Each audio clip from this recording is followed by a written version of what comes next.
एक आदमी को हमने देखा, रिक्शे वाले सुना, रिक्शा सब खड़ा, जी जी साहब रेल स्टेशन जाओगे? हाँ साहब जाएंगे। तो जाओ, फिर क्यों खड़े हो यहां? महाराज 2 आदमी एक साइकिल रिक्शा पे बैठे 1.5 घंटे तक, और उतरे तब उसे अठन्नी दे दी। वो बोला बाबूजी कम है। तो क्या बोले? कम है, हैं? अपना मकान लिख दे तुम्हारे नाम, जमीन लिख दे, कम है। दूसरा क्या कहते? अरे ये छोटे लोग, इनके मुंह मत लगो, चलो। और वो क्या कर, अठन्नी लेना कि नहीं? तुम नहीं, वापस दे दे मुझे। बेचारा चुप होकर रह गया, क्या करे। पर ऐसी परिस्थिति में भगवान राम केवट को आदेश नहीं देते कि नाव लाओ, केवट से नाव मांगते हैं। मानो श्रमिक के श्रम का सही मूल्यांकन भगवान ने किया कि नाव पर तो तुम्हारा अधिकार है, तुम अगर चाहो तो हमें पार उतार सकते हो, हम नाव मांग रहे। केवट ने सुना तो आंखों में आंसू आ गए, हृदय भाव से भर गया, क्योंकि उस बेचारे ने तो जिंदगी भर आदेश का स्वर सुना था, पर कोई नाव पहली बार मांग रहा था, और नाव मांगते देखकर उसके मन में निश्चय हो गया कि ये नर रूप में नारायण है। जो श्रमिक के श्रम का इतना सही मूल्यांकन कर सके, वे तो भगवान ही हो सकते हैं। कहा ही तुम्हारा मरम मैं जान गया। भगवान कहते नाव इधर लाओ, केवट उधर ले गया। भगवान ने कहा इधर ले आओ, नहीं लाऊंगा, मैं जानता हूं आपके बारे में अच्छी तरह। अब भगवान को तो हंसी लगी, लक्ष्मण जी को बड़ा बुरा लगा। श्री जानकी जी भी चुप। अच्छा बोलो, राम जी की जगह दूसरा कोई होता तो बड़ा दुखी होता कि आज ऐसे दिन भी आ गए, केवट नाव नहीं ला रहा है। दूसरा कोई होता तो ये सोचता कोई बात नहीं, दिन खराब है, समय की बात है, अच्छे दिन आने दो, सबसे पहले तुम्ही को देखेंगे। पर भगवान हंस रहे, बेहसे करुणायन। गम को सहने में भी कुदरत ने मजा रखा है। एक कवि ने कहा कि दिल दे तो इस मिजाज का परवरदिगार दे, जो रंज की भी घड़ियां खुशी से गुजार दे। भगवान मुस्कुरा रहे हैं, केवट नाव के लिए मना कर रहा। एक महात्मा से किसी ने कहा कि हम बहुत परेशान रहते हैं और परेशानी से मुक्त होने का उपाय बताओ। महात्मा बोले शान से परे हो जाओ, परेशान रहोगे ही नहीं। ये परेशान तो शान ही किए है, हमें मना कर दिया, हमको हमको हमको, और हमारे लिए हम ही परेशान किए हैं।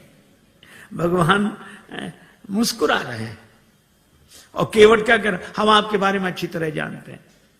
ये जानना तो वैसे हुआ, एक अध्यापक ने अपने विद्यार्थी से कहा कि तुम्हारे पिताजी 5,000 रुपए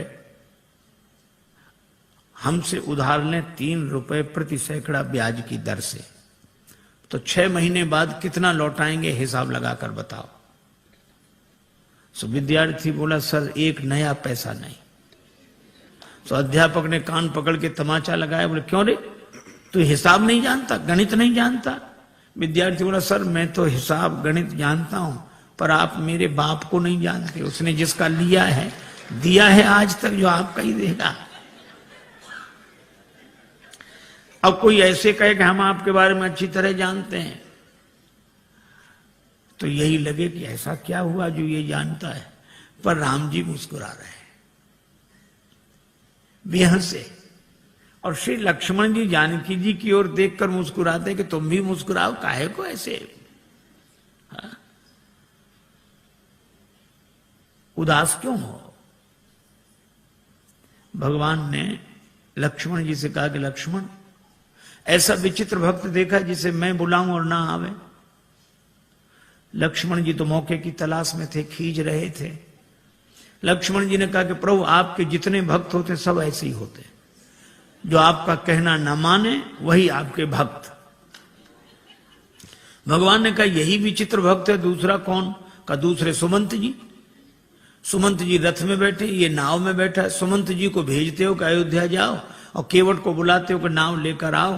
तो जिसे भेजते हो वो जाता नहीं, और जिसे बुलाते हो वो आता नहीं है। न ये कहना माने न वो कहना माने। और लक्ष्मण जी के इस व्यंग पर जानकी माता भी मुस्कुराई, राम जी को भी हंसी आई। पर राम जी ने कहा, लक्ष्मण, किसी दुकानदार का सगुन सवेरे सवेरे बिगड़ जाए, उधार मांगने वाला आ जाए, तो बेचारा क्या सोचता है कि कहां से कहां तुम सवेरे सवेरे आ गए, अब दिन भर उधारी का ही सामना करना पड़ेगा, सगुन बिगड़ गया। तो भगवान श्री राम जी ने कहा कि लक्ष्मण, इसी तरह मेरी यात्रा का सगुन बिगड़ गया। जब मैं चला तो वनवास केवल मेरे लिए हुआ था। 14 वर्ष राम वनवासी। लक्ष्मण तुम्हारा भी वनवास नहीं था, श्री सीता जी का भी वनवास नहीं था। तो मैंने तुम दोनों को मना किया कि नहीं कि हमारे साथ वन मत चलो?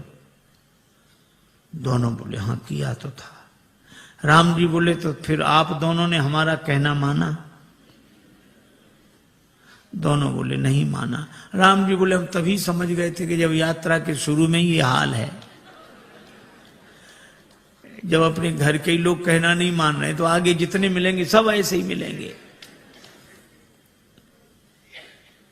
पर भगवान ने कहा कि श्री लक्ष्मण और श्री जानकी जी से कि आप दोनों ने कहना इसलिए नहीं माना क्योंकि मेरे प्रति प्रेम है, प्रेम के कारण कहना नहीं माना। तो मुझे लगता है कि केवट भी प्रेमी ही होगा, वो भी कहना नहीं मान रहा है। लक्ष्मण जी ने कहा इसमें प्रेम तो दिख नहीं रहा है। भगवान ने कहा केवट के जीवन में प्रेम का दर्शन है, प्रेम का प्रदर्शन नहीं है। जैसे हम लोगों का होता है, जो मिले उसी से, अरे आप तो हमें प्राणों से अधिक प्रिय हो। सच कह रहे हैं, प्राणों से अधिक प्रिय। और एक से ही नहीं कहेंगे, दूसरे से कहेंगे थोड़ी देर बाद फिर, अरे भैया प्राणों से ज्यादा प्रिय हो। दिन में 10-20 से कह देते प्राणों से अधिक प्रिय हो। ये तो भगवान की बड़ी कृपा है कि प्राण ये सुनकर नाराज नहीं होते। नहीं कहीं प्राण नाराज हो जाए कि हमसे ज्यादा प्रिय है तो इन्हीं को रखो, अब हम जा रहे हैं। कोई नहीं कहेगा। केवट के जीवन में प्रेम का दर्शन है। लक्ष्मण जी ने कहा कि महाराज इसका प्रेम तो आप ही समझो। अच्छा केवट क्या सोच रहा है? केवट जान गया है कि आप भगवान हैं, पर केवट कहता है कि आपको कोई रोक नहीं सका। जनकपुर वाले जनकपुर में नहीं रोक सके, आप अयोध्या आ गए। अयोध्या वाले अयोध्या में नहीं रोक सके, आप श्रृंगवेरपुर आ गए। और श्रृंगवेरपुर के राजा श्रृंगवेरपुर में नहीं रोक सके, आप गंगा जी किनारे आ गए। और अगर मैं भी आपको नाव में बिठाकर पार कर दूंगा तो फिर मेरी भी क्या हिम्मत जो मैं आपको रोक लूं। तो उपाय यही अच्छा है, न नाव लाऊंगा न पार करूंगा, अपने आप रुके रहोगे। कही तुम्हारा मर्म में जाना।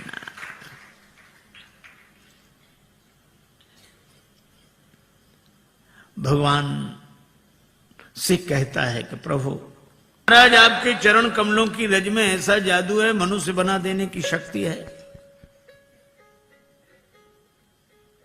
शिला को चरण छुला दिया, नारी बन गई।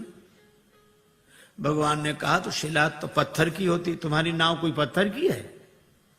केवट बोला वाह महाराज, शिला तो देर में बनी होगी, ये तो लकड़ी तो पत्थर से कोमल होती है। पाहन ते बन बाहन काठ को कोमल है, जल खाई रहा है। ये तो और जल्दी बनेगी। पानी में पड़ी हुई लकड़ी और कोमल होगी। भगवान ने कहा क्या उपाय क्या है, क्या चाहते हो? केवट बोला हम क्या चाहते हैं, आप पार जाना चाहते हो कि नहीं? भगवान बोले हमें तो जाना ही। तो फिर ये कहो आप चाहते हो पार जाना? हाँ तो जो प्रभु पार अवसिगा चाहो, मोहि पद पदुम पखारन कहो। अपने चरण कमल धोने के लिए कहो। भगवान ने कहा कि वैसे काम नहीं बनेगा। केवट बोले कैसे बनेगा? ये नाव बनेगी नारी यहां गंगा जी किनारे, और जब नारी बनेगी तो घर में बैठेगी। लेकिन जब ये घर में बैठेगी तो घर में जो पहले से बैठी है वो, उसको तो लगेगा कि नहीं कि नाव नारी बन गई, वह तो सोचेगी नाव बेचकर दूसरा विवाह करके लाया। और महाराज, घरनी घर क्यों समझाई हूं जू, उसको मैं कैसे समझाऊंगा? लक्ष्मण जी ने कहा हद हो गई, भगवान को समझा रहे और पत्नी को नहीं समझा सकते। केवट बोला महाराज अपने अपने अनुभव की बात है, भगवान को समझाना आसान है, बहुत कठिन है। राम जी खूब हंसे, लक्ष्मण जी भी हंस रहे हैं केवट की इन अटपटी बातों पर। भगवान बोले तो और कोई उपाय? एक उपाय है। क्या? यही घाट ते थोड़िक दूरी अहे कटिलों जल था दिखाई हो जो, थोड़ी दूरी पर कमर तक जल है, आराम से निकल जाओ। भगवान बोले वही ठीक, बताओ। केवट बोला वाह महाराज, अभी सवेरा हुआ है, यात्रियों का आना जाना शुरू हुआ है, हम आपको वो जगह बताने जाएं सब देख लेंगे, हमारी नाव में कौन बैठेगा, रोजी रोटी का सवाल है, ऐसा नहीं। तो फिर आप दिन भर रुको, जब सूर्यास्त हो जाएगा सब लोगों का आना जाना बंद होगा, मैं जाके बता दूंगा, फिर रात को निकल जाना, चाहे सवेरे निकल जाना। भगवान बोले लक्ष्मण चरण धुलाना ही ठीक है, यहां कहां रुकेंगे। केवट कहता है कि चरण धोने के लिए कहो। पात भरी सहरी सकल सुत बारे बारे, केवट की जाति कछु वेद ना पढ़ाई हो, पूरो परिवार मेरो याही लागे राजा जू हो, वित्तहीन कैसे दूसरी गढ़ाई हो। अगर ये नाव नारी बन गई तो फिर यह भी तो सोचो महाराज, कर पूरे परिवार का पालन इसी नाव से होता है, तो परिवार का पालन करने वाला साधन तो चला जाए और घर का एक सदस्य और बढ़ जाए। महाराज कृपा करो आप तो। अच्छा, अब इसमें एक बड़ा तात्विक संकेत है। केवट कहता है कि नाव नारी न बने। हम लोग भी व्यवहार का काम करते हैं, दुकान चलाते हैं, व्यापार करते हैं, पैसा लेते हैं, देते हैं। श्री तुलसीदास जी कहते सब करो, कोई बात नहीं। केवट भी यही करता है, धंधा करता है, यात्रियों को बिठाता है, उस पार ले जाता है, पैसा लेता है। लेकिन इस केवट की सबसे बड़ी विशेषता एक है कि यह नाव तो चलाता है, लेकिन नाव गंगा जी में चलाता है। और गंगा जी क्या है का राम भक्ति जहां सुरसरी धारा। इसी तरह हम दुकान व्यापार आदि सब करें, लेकिन भक्ति की भाव धारा से जुड़कर करें। यही केवट प्रसंग का संकेत है। भगवान ने कहा अगर तुम्हारी नाव नारी बन गई तो पार करने वाली खुद पार हो जाएगी, जड़त्व से मुक्त हो जाएगी। केवट बोला सो तो ठीक है, लेकिन नाव नारी बनेगी तो घर में बैठेगी, और इसका अर्थ कि मेरी बुद्धि अगर चैतन्य हो गई तो आत्मन्यो आत्मना तुष्टा के भाव से घर में बैठेगी, तो भक्ति की गंगा जी तो छूट जाएंगी। प्रभु मैं ऐसी मुक्ति नहीं चाहता जो भक्ति की गंगा जी से दूर कर दे। वह नहीं बंधन की जो अज्ञानता से बांध ले मन, और फिर सहसा कभी भी टूट सकता हो अकारण। मुक्ति छू पाए न जिसको मैं उसे बंधन कहूंगा, जो मरण को जन्म समझे मैं उसे जीवन कहूंगा।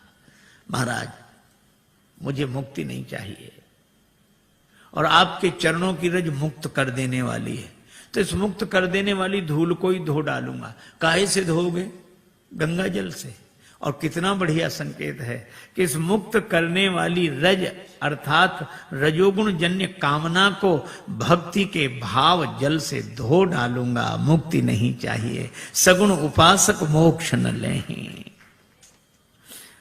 भगवान ने कहा तो फिर धो लो चरण, क्या दिक्कत है? केवट बोला ऐसे नहीं धोऊंगा, कहोगे तब धोऊंगा। मोहि पद पदुम पखारन कहाहू कहो। श्री राम जी ने कहा कि काहे को इतनी जिद कर रहे हो?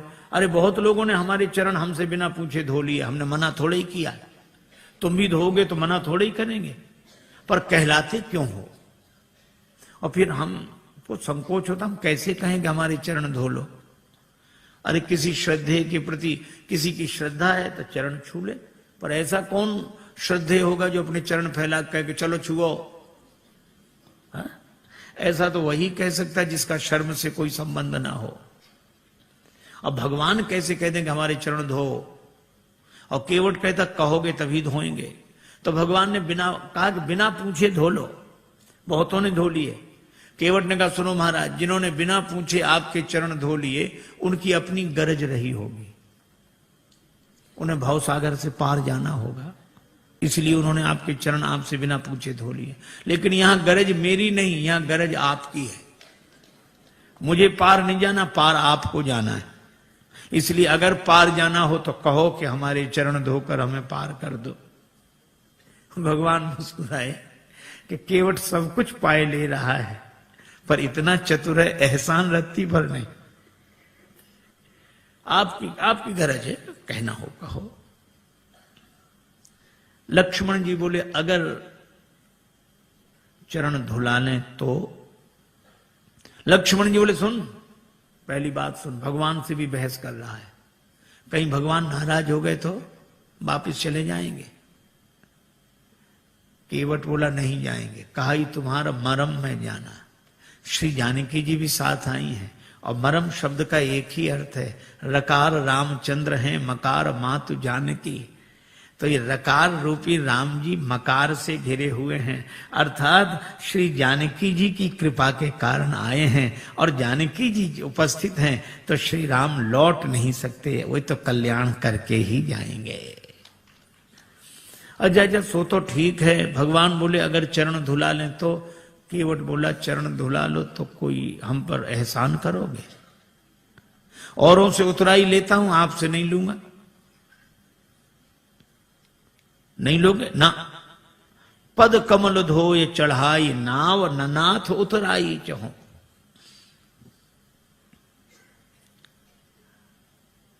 केवट का बेटा खड़ा था, बोले पिताजी ठहरो ठहरो ठहरो, इन्हें नाव में बिठाना ही मत। क्यों? चरण धो लेंगे, फिर क्या कठिनाई है? चरण छुलाने से तो शिला नारी बनी थी। केवट का बेटा बोला इनके हाथों से भी खतरा है।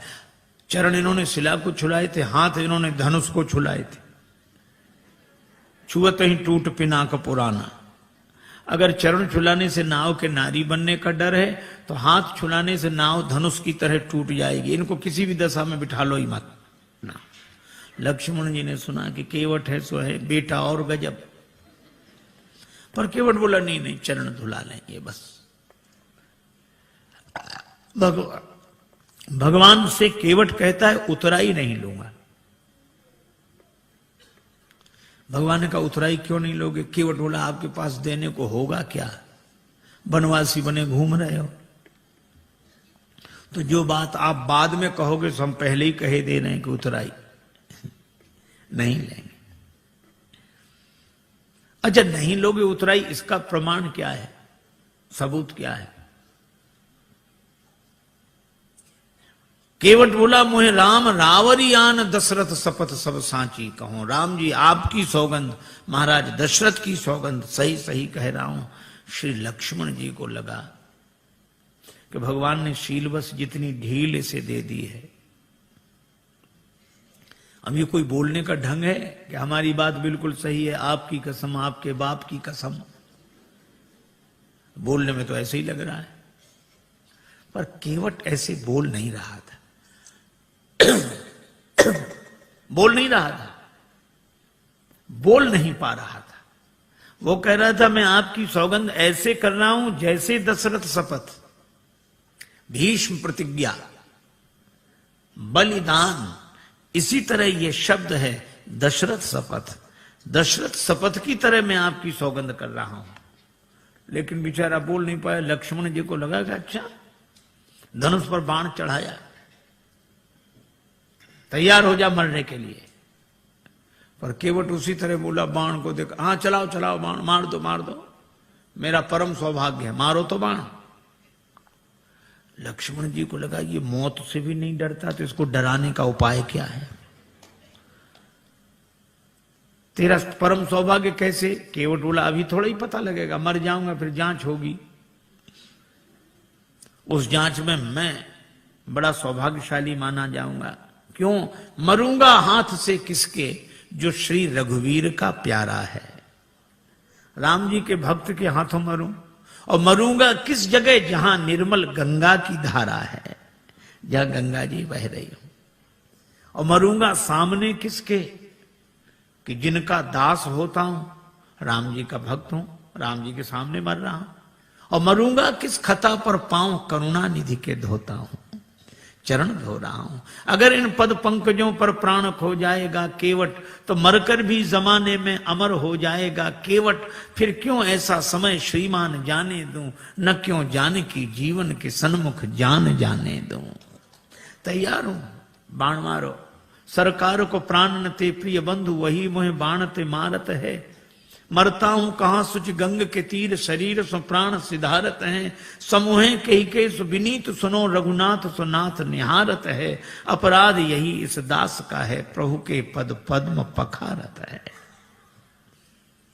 लोग यही कहेंगे कि राम जी ने लक्ष्मण जी से कह के उसको मरवा दिया, छोटे भाई से कह के मरवा दिया, राम जी की बदनामी होगी। और राम जी की बदनामी करानी हो तो चलाओ बाण, हमारा तो कुछ नहीं बिगड़ेगा। प्राण तो किसी न किसी दिन जाएंगे, पर ऐसा मौका मिलेगा नहीं। लक्ष्मण जी को लगा कि राम जी की बदनामी कराने थोड़े ही आए हैं, अब क्या करें। तो बाण फिर तूनी में रख लिया, कहने लगे, प्रभु इससे तो आप ही बात करो। पर केवट कह क्या रहा है, जब लगी न पाए पखारी हूं। इतनी देर से केवट क्या कह रहा था, चरण कमल रज कहां सब कहां, चरण कमल मोहि पद पदुम पखारन कहाऊ, पद कमल धोए चढ़ाई नाव। पद कमल, पद पद्म, चरण कमल। और जब लक्ष्मण जी ने बाण चढ़ाया तो वो भी आवेश में बोला, जब लग न पाए पखारी हूं, भूल गया चरण कमल, पद पद्म, पद कमल, पाए।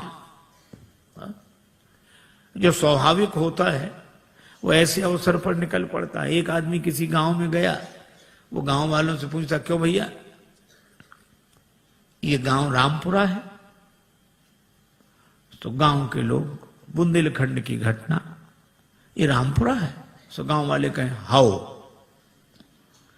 अब वो समझे नहीं कि हाओ है कि रामपुरा। फिर दूसरे से पूछा, भैया रामपुरा हाओ। तीसरे से पूछा, रामपुरा हाओ। अब सब कहें हाओ। एक आदमी पढ़ा लिखा दिखा, उसने कहा कि भाई साहब ये गांव रामपुरा है? उसने कहा जी हां। हाँ, अब समझ में आया, यहां सब लोग हाओ हाओ करते थे, आपने जी हां कहा। तो वो बोला कि जो बिना पढ़े लिखे लोग हैं वे हाओ हाओ करते हैं, और जो पढ़े लिखे हैं वे जी हां ऐसे बोलते हैं। अच्छा, तो आप तो पढ़े लिखे होंगे? तो बोला हाओ। अब जो स्वाभाविक था सो निकल गया। अब लक्ष्मण जी को भी बड़ा अटपटा लगे, श्री सीता जी को भी, पर राम जी मुस्कुरा रहे। सुन केवट के बैन, प्रेम लपेटे अटपटे, बिहसे करुणाएं। भगवान हंसते हैं। बात भले ही अटपटी हो पर प्रेम में लिपटी हो तो परमात्मा को प्रसन्न कर देती है। राजस्थान के एक छोटे से गांव में एक महात्मा गए, सत्संग हुआ। एक सत्संगी नित्य आते थे। एक दिन उन्होंने प्रार्थना की कि महाराज यहां से और ज्यादा इंटीरियर में हमारा छोटा सा गांव है, मां आ नहीं सकती, उनको दर्शन देने चलो। महात्मा ने कहा ठीक चलते हैं। एक दिन गए, उस व्यक्ति ने मां से कहा कि मां महात्मा आए प्रणाम कर। तो बुढ़िया श्रद्धालु तो थी लेकिन अपने टूटी फूटी मारवाड़ी बोली में बोली, गुरुजी थारे खुर छू। अब एक तो गुरुजी को गोरू जी कह रही थी, वो चरणों को खुर। महात्मा को बड़ा अटपटा लगा। अभी तो रोज चरण कमल सुनते थे, अब चरण भी कहती तो ठीक, पांव भी कहती तो ठीक, खुर। खुर तो पशुओं के होते हैं। तो महात्मा उसे प्रेम से समझाने लगे, माता जी ऐसे बोलती हो महात्माओं से, नरक जाओगी नरक। बुढ़िया इतनी सरल थी, वो ये भी नहीं जानती थी कि नरक क्या होता। उसको लगा कि महात्मा आशीर्वाद दे रहे। सो हाथ जोड़ के कहने लगी, महाराज हमारा कहां भाग्य जो नरक जाए, नरक तो आप जैसे महापुरुषों को मिले हैं प्रभु। महात्मा खिलखिला के हंसने लगे। अरे ऐसी सरलता पर महात्मा क्या परमात्मा प्रसन्न हो जाते हैं। और भगवान दोनों की ओर देखकर मुस्कुरा रहे हैं। श्री राम जी का विवाह नहीं हुआ था, श्री लक्ष्मण जी युगल चरण धोकर चरणामृत लेते। विवाह हुआ तो बायां चरण श्री किशोरी जी, दायां चरण लक्ष्मण जी धोकर चरणामृत लेते थे। पर आज केवट न दायां की बात करा न बाएं की, मोहि पद पदुम पखारन कहो। तो भगवान मुस्कुरा कर देखते हैं कि तुम दोनों का अधिकार जा रहा है। बेहसे करुणायन। और केवट की मांग की चौपाई एक ही, बहाने से भी बात नहीं बनी। एक के घर मेहमान आया, जाने का नाम ना ले। दोपहर का तो भोजन करा दिया, वो इतना कृपण कि शाम का भोजन न कराए। लेकिन मना कैसे करे। बेटे से बोला, मेहमान के पास जब बैठे हो तब आकर पूछना शाम के भोजन के लिए। बेटे ने कहा, पिताजी शाम को भोजन क्या बने। तो पिता मेहमान के बगल में बैठा था। पिता कहने लगे, शाम को फिर भोजन, अभी मेहमान के साथ तो हमने भोजन किया ही था, अब शाम को फिर भोजन करें, हम कोई राक्षस हैं? मेहमान से पूछ लो, मतलब मेहमान भोजन करे तो राक्षस। बेचारे मेहमान ने भी कह दिया कि नहीं नहीं ठीक है, हो गया। बहाने में लोग बड़े चतुर। एक महात्मा किसी वृद्धा माता के यहां भोजन को गए, मैया ने सब भोजन परोस दिया, पंखा लेके बैठ गई। थाली में पीछे पापड़ रखे थे, पापड़ परोसना भूल गई। अब महात्मा का मन पापड़ पे जाए बार बार। मन का ये स्वभाव है, जो करोड़ों की चीज मिली हो तो उसे 2 कौड़ी की लगती है, 2 कौड़ी की चीज ना मिले तो करोड़ों की लगती है। उधर ही देखे, लेकिन मांगने में शर्म भी लगे और बुढ़िया को याद ना आवे। सो महात्मा बोले, मैया भगवान की बड़ी कृपा, आज जो आपका दर्शन हो गया। क्यों? रास्ते में बड़ा लंबा सांप मिला। सांप? हाँ, लंबा था बहुत। कितना लंबा महाराज? यहां से वो पापड़ की थाली रखी। बुढ़िया बोले, अरे महाराज पापड़ परोसना तो मैं भूल ही गई। महात्मा बोले, हम तो बता रहे थे कि सांप कितना लंबा था। तो कई बार बहाने से भी बात बन जाती, युक्ति से बना लेना चाहिए, लेकिन कई बार बहाने से भी बात नहीं बनती। एक के घर मेहमान आए जाए नहीं, और बेचारा घर वाला संकोची कुछ कहे नहीं। 5-7 दिन हो गए। एक दिन पति पत्नी से बोला कि देवी ये मेहमान तो जाता ही नहीं, कोई उपाय। पत्नी बोली, और खिलाओ पिलाओ और सम्मान करो, काहे को जाएगा वो। देखो देखो ये व्यंग मत करो, तो उपाय बताओ। पत्नी बोली, उपाय तो है 3 मर्ज, उपाय 1। बुखार हो, जुखाम हो, मेहमान हो। ज्वर जुखाम और पाहुना, ज्वर जुखाम और पाहुना, इनका एक उपाय, लंघन दे दो तान के फिर न वापस आए। लंघन दे दो बुखार नहीं आएगा, लंघन दे दो जुकाम नहीं आएगा, लंघन दे दो मेहमान नहीं आएगा। हाँ ये बात तो ठीक है, लेकिन अब हम लोग भोजन बनाएं उसे ना दें तो एक दिन ना बनाओ। तो नहीं बनाने का तो कोई कारण होगा। झगड़ा, हम लोगों में झगड़ा होते नहीं, झूठा ही झगड़ा कर लो। अब बाहर वाले कमरे में मेहमान बैठा, भीतर जोर जोर से इन्होंने झगड़ा करना शुरू किया। पति ने डांटना शुरू किया, और पत्नी ने, मुझे जब देखो तो मुझे डांटते रहते, और आज और ये आज भोजन ही नहीं बनाऊंगी मैं। पति बोला, बनाना ही मत। मैं कोई मर नहीं जाऊंगा एक दिन भूखे। अब जो झगड़ा शुरू हुआ और मेहमान ने सुना कि आज इन्हीं को नहीं मिल रहा है, तो उसने अपना थैला उठाया गया।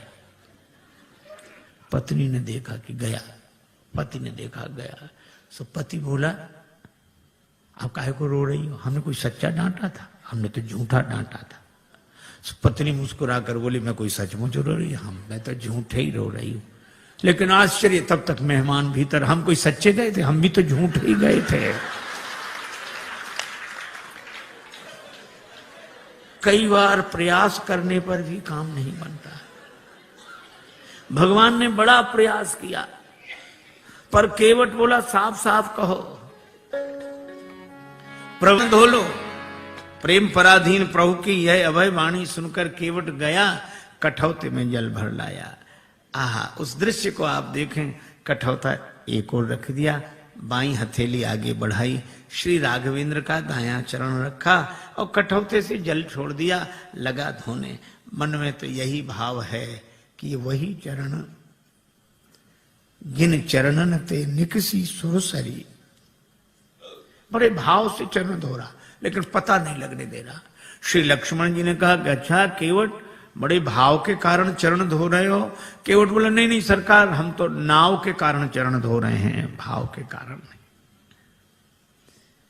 भगवान एक पांव से खड़े हैं, केवट बैठा, देवता भी आश्चर्य कर रहे हैं कि ऐसे भक्त तो देखे जो भगवान के सामने एक पांव से खड़े रहे, पर ऐसा भक्त नहीं देखा जिसके सामने भगवान ही एक पांव से खड़े रहे। बड़ी देर हो गई, भगवान ने कहा केवट चरण धुल गए? केवट बोला हाँ महाराज धुला तो, लेकिन तब तक भगवान ने चरण नीचे रख दिया। केवट बोला गड़बड़ी कर दी, चरण गीला था, पहुंच तो लेने देते मेरी इस फटी दुपटी से, आपने पहुंचने नहीं दिया, गीला चरण धरती में रखा, धूल लग गई, दोबारा धोना पड़ेगा। लक्ष्मण जी बोले हो चुके पार, चरण तो गीला रहेगा ही, इसमें धूल लगे इसे धुलाओ, उसमें लगे तो उसे धुलाओ, बस चरण ही धुलाते रहो, कभी दायां कभी बायां कभी। भगवान ने कहा रुको रुको, केवट से पूछने दो। केवट हम कब तक ऐसे ही खड़े रहे? केवट बोला सुनो सरकार, गौतम तीय तारण अधम उदाहरण है, प्रेम से पगों को पखारन मोह दीजिए, और धोए चरण को बिनु पहुंचे धरनी में धरो, लागी रज फेर भ्रम दुगुन ना कीजिए। दोबारा मेरे भ्रम को उत्पन्न न करें।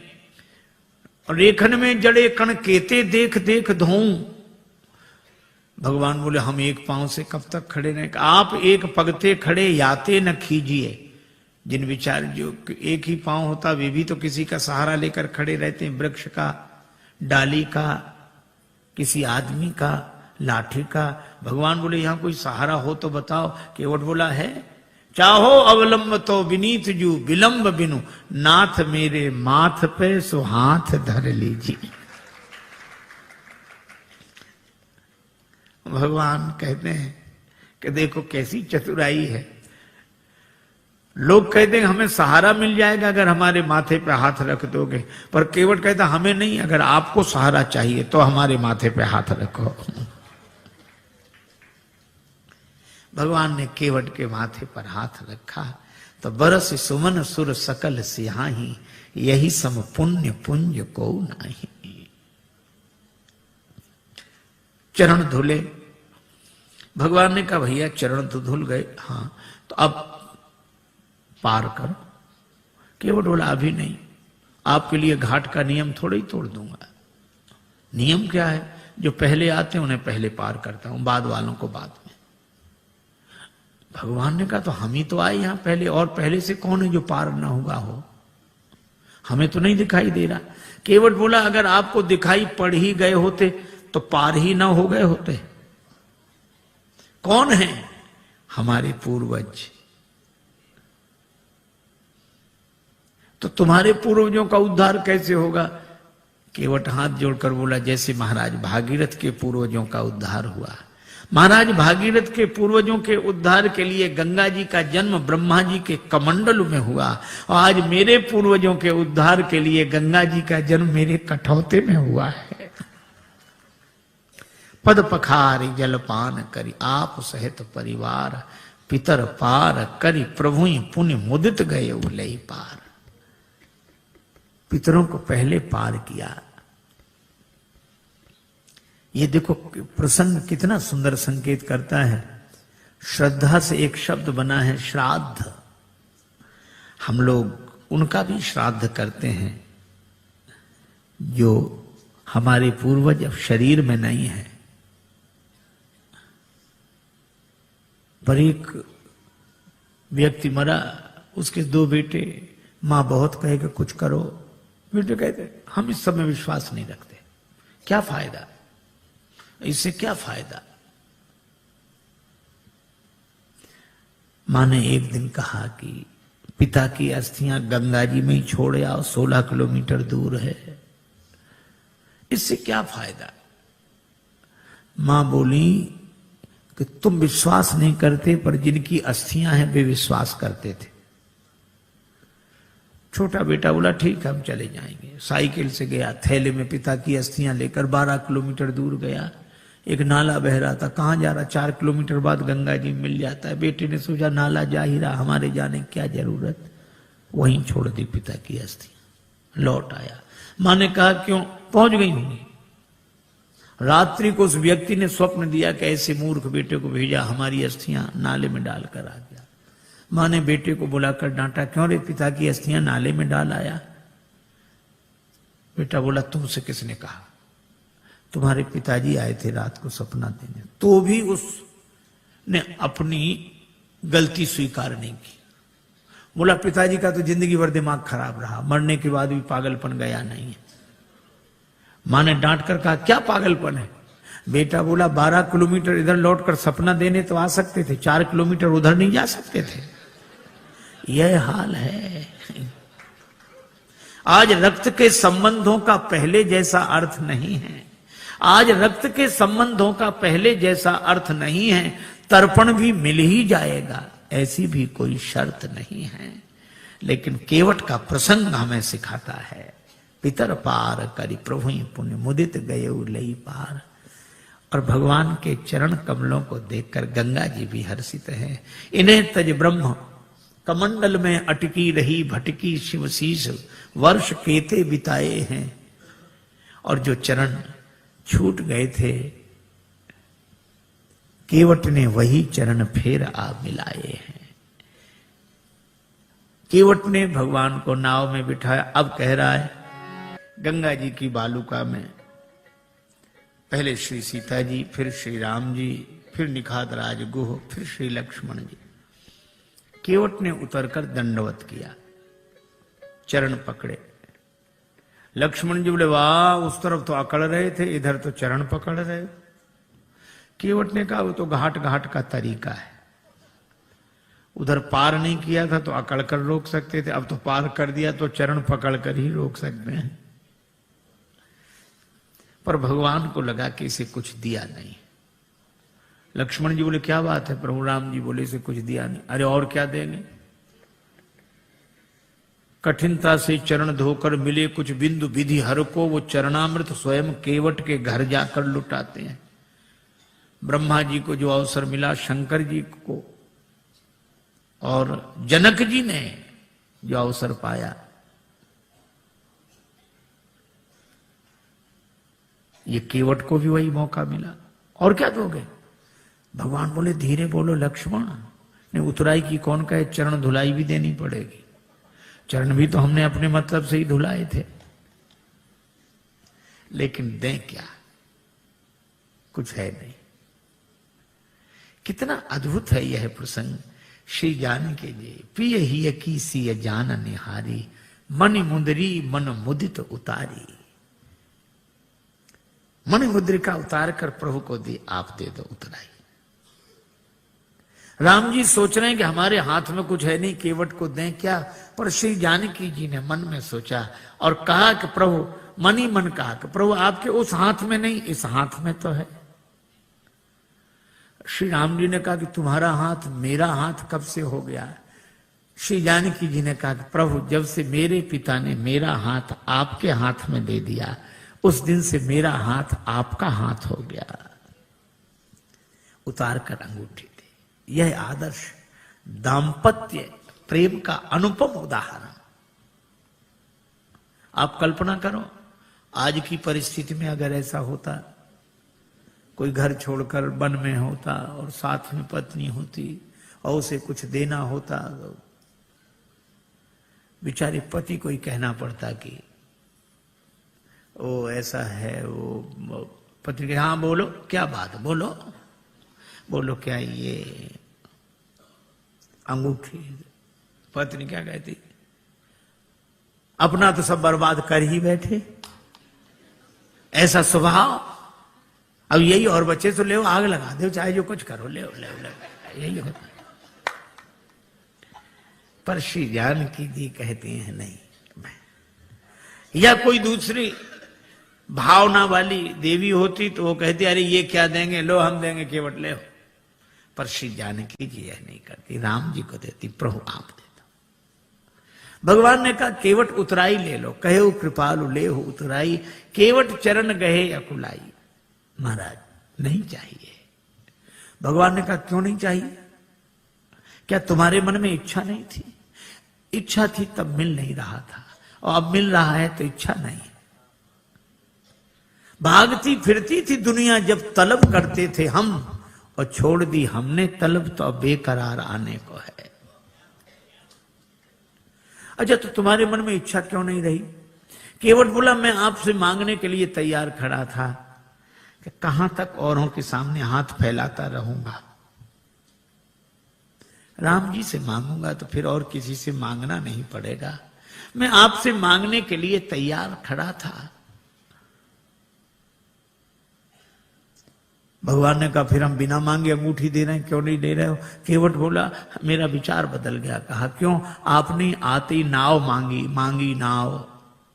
केवट बोला ये सुनते ही मेरा विचार बदल गया कि जो मुझसे ही मांग रहा हो, अब मैं उससे क्या मांगू? वह तो बहुत बड़ा है जिससे आप कुछ मांगते हो, लेकिन दीन बंधु वह कितना बड़ा है? वह तो बहुत बड़ा है जिससे आप कुछ देते हो, पर वो कितना बड़ा जिससे आप भी कुछ मांगते हो। मांग कर बड़ा बना दिया है, दे दोगे तो छोटा बन जाऊंगा, बड़ा ही रहने दो। नहीं, भगवान ने कहा ये देने लेने की बात क्या, मजदूरी दे रहे हैं हम तो। केवट ने कहा मजदूरी हम उनसे लेते हैं जिन्हें हम पार करते हैं, जिन्हें हम पार करते हैं उनसे मजदूरी लेते हैं।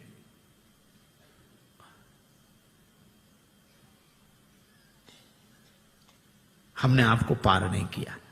श्री राम जी बोले पार नहीं किया तो हम पार आए कैसे? केवट बोला यही तो हम पूछ रहे हैं, कैसे आए? भगवान बोले नाव से आए। केवट बोला नैया से आए। हाँ, ये नैया किसकी थी? केवट तुम्हारी। केवट बोला यही तो हम कह रहे हैं कि नैया तो हमारी ही पार लगी है। आप पार होने के लिए नहीं आए थे, हमारी नैया पार लगाने के लिए आए थे। आपने चरण रख दिया तो हमारी नैया पार लग गई। उतराई तो हमें देनी चाहिए, दे नहीं सकते तो ले कैसे लें? इसलिए प्रभु नहीं चाहिए। भगवान ने कहा कर ले लो। केवट बोला कि प्रभु वैसे भी नहीं ले सकते, हमारी आपकी बिरादरी एक है, हम लोग सगे भाई हैं। भगवान ने लक्ष्मण जी की तरफ देखा कि सुन रहे? लक्ष्मण जी बोले अभी क्या और मोह लगाओ भाई, पता नहीं क्या क्या बनेगा वो अभी। भगवान ने कहा लक्ष्मण अभी पूछते हैं। केवट से कहा कैसे भाई? केवट ने कहा कि मैं गंगा तट का माझी हूं, तुम भवसागर के केवट हो।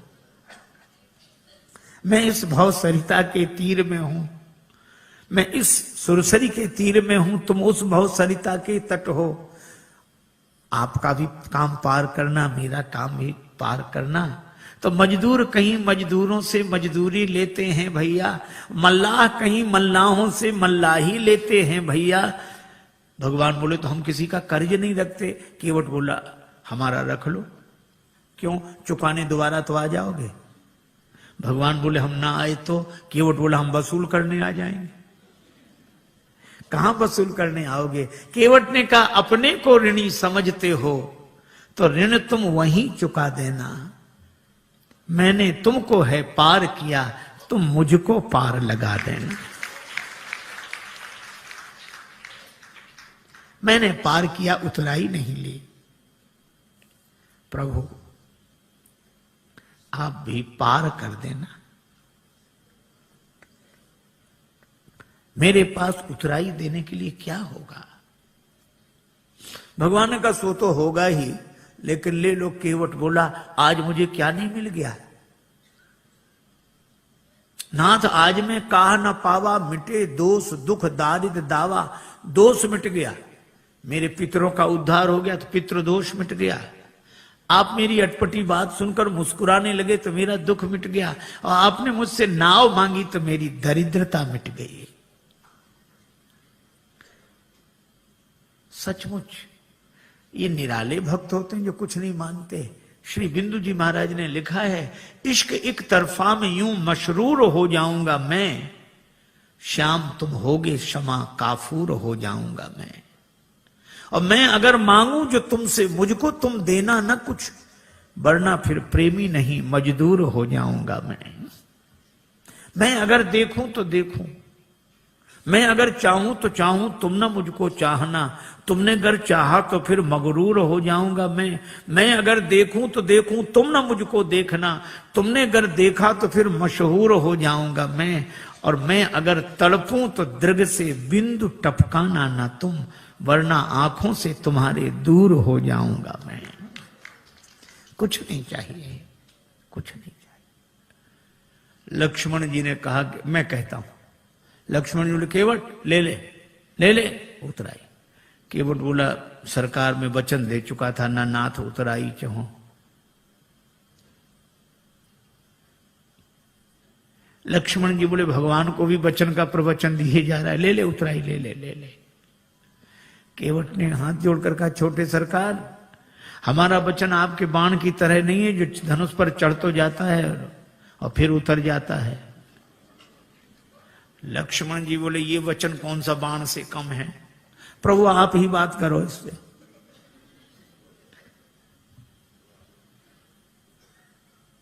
श्री जानकी जी ने कहा कि प्रभु हमारी ओर से कह दो। बहुत कीन प्रभु लखन सिय। श्री जानकी जी की ओर से राम जी ने कहा कि केवट उतराई ले लो। श्री किशोरी जी की अंगूठी है उनकी ओर से।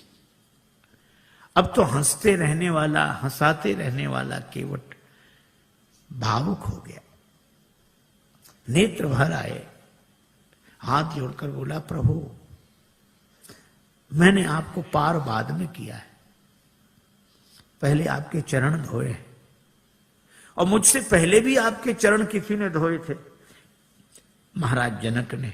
और महाराज जनक ने आपके चरण धोकर अपनी बेटी जानकी आपको अर्पित कर दी। मैं कैसा चरण धोने वाला जो उसी बेटी की अंगूठी उतराई में ले लूं? मैं दे नहीं सकता तो ले कैसे लूं? केवट के आंसू भर आए और श्री जानकी जी को गंगा जी किनारे भी अपनी मिथिला याद आ गई। भगवान ने कहा केवट तुम कुछ नहीं लेते तो मुझे दे दो। प्रभु आपको क्या दूं? मुझे आज्ञा दो तो मैं जाऊं आगे। केवट ने कहा कि प्रभु इतने काम सब अटपटे उल्टे होते रहे, तो एक काम और, क्या आप ही मुझे भेज दो।